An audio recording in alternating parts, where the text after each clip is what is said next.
निराकारम् व्याप्तं येन चराचरम् तत्पदं दर्शितं येन तस्मै श्री गुरवे नमः।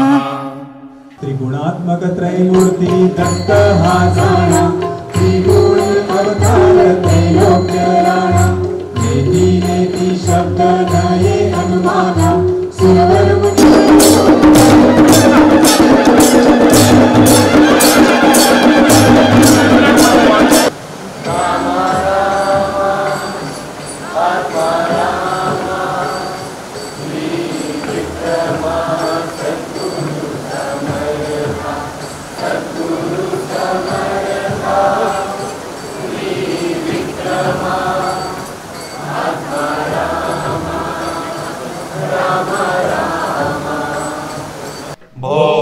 त्रिविक्रम दयां कुरु क्षमां कुरु कृपां कुरु मार्गं दर्शय।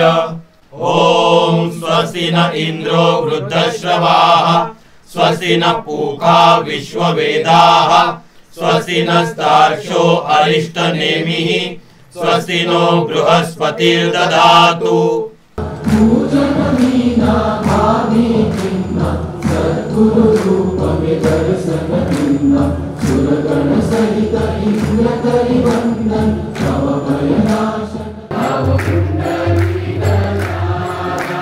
आकार